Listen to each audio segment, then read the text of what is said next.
Un cri pour la justice. Examen de la justice populaire à Bukavu.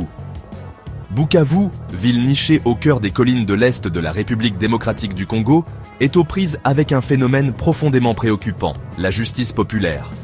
Cette ville, avec ses paysages pittoresques et sa riche culture, est malheureusement marquée par des actes de violence collective qui défient l'ordre social et la loi. Les habitants, souvent désespérés par l'inefficacité du système judiciaire formel, se tournent vers des méthodes extrajudiciaires pour résoudre les conflits et punir les criminels présumés. Cette forme de justice expéditive, souvent brutale et impitoyable, est devenue une réponse terriblement courante à la criminalité et aux injustices perçues.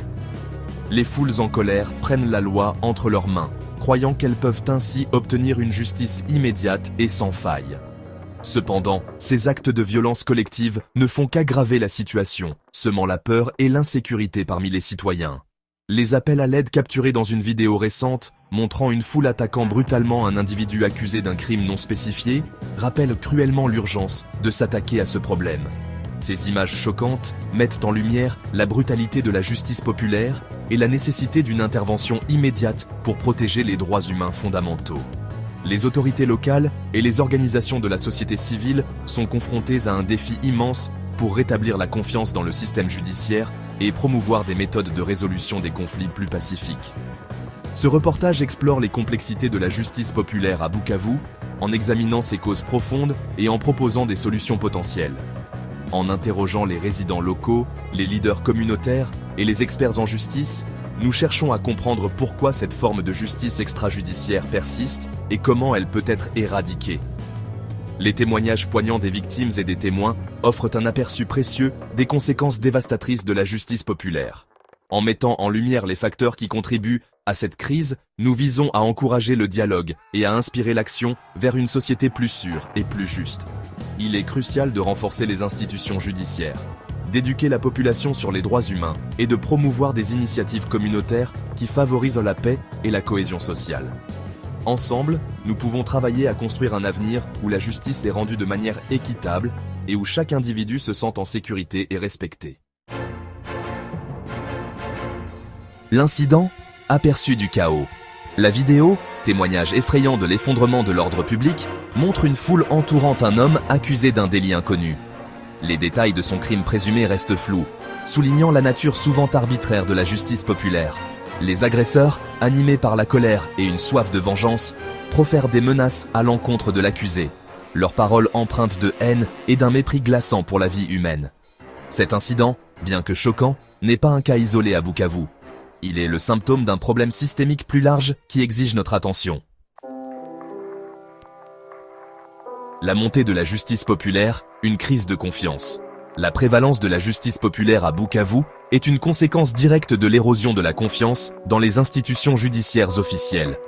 Le système judiciaire, miné par la corruption, l'inefficacité et le manque de ressources, n'a pas réussi à offrir aux citoyens un sentiment de sécurité et de justice.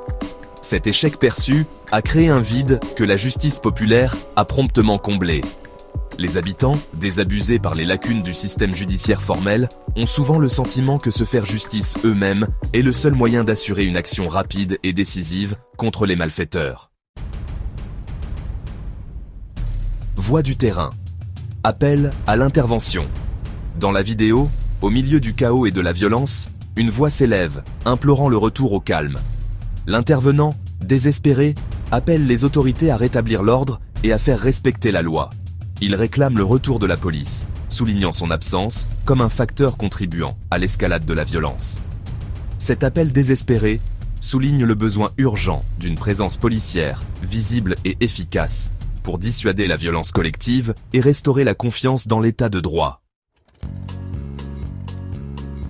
Section 5. Le système pénitentiaire, un goulot d'étranglement dans le système judiciaire. Les prisons surpeuplées et les conditions de détention déplorables sont des symptômes d'un problème plus vaste. La vidéo met également en lumière un autre aspect critique du système judiciaire en crise, les prisons. Ces établissements, souvent vétustes et mal entretenus, ne sont pas en mesure de répondre aux besoins croissants de la population carcérale. L'un des intervenants, probablement une figure d'autorité locale, mentionne la réhabilitation en cours de la prison centrale. il souligne l'importance de moderniser ces infrastructures pour améliorer les conditions de vie des détenus et faciliter leur réinsertion. Cette déclaration révèle un défi crucial, le manque d'infrastructures adéquates pour héberger les criminels condamnés. Les travaux de construction et de rénovation sont souvent retardés par des contraintes budgétaires et administratives. Cette pénurie pèse encore davantage sur le système judiciaire déjà surchargé et contribue à un climat d'impunité. Les juges et les tribunaux sont débordés, ce qui entraîne des retards dans les procès et une justice lente. Il est essentiel de remédier aux insuffisances du système pénitentiaire pour garantir une administration efficace de la justice et réduire le recours à la justice populaire. Des efforts de réforme sont en cours, mais ils nécessitent un soutien continu et des ressources adéquates pour être véritablement efficaces. En fin de compte, une réforme pénitentiaire réussie pourrait non seulement améliorer les conditions de détention, mais aussi renforcer la confiance du public dans le système judiciaire. Section 6. Les racines du désespoir. Pourquoi la justice populaire prévaut?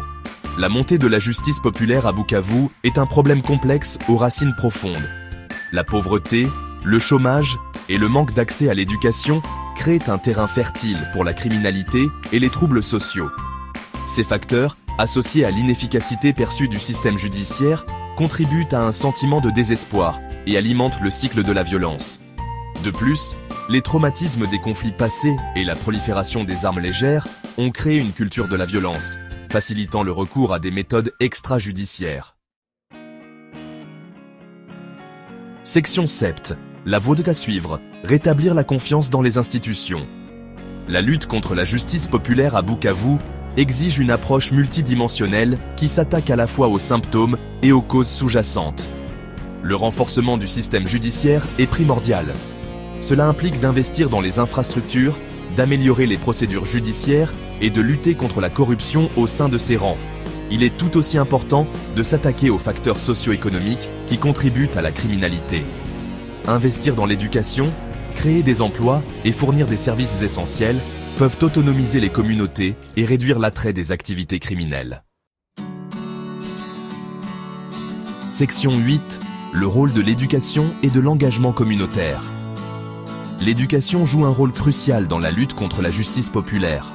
En sensibilisant aux droits de l'homme, à l'état de droit et à la résolution pacifique des conflits, l'éducation peut contribuer à faire évoluer les normes sociales et à promouvoir une culture de respect de la loi.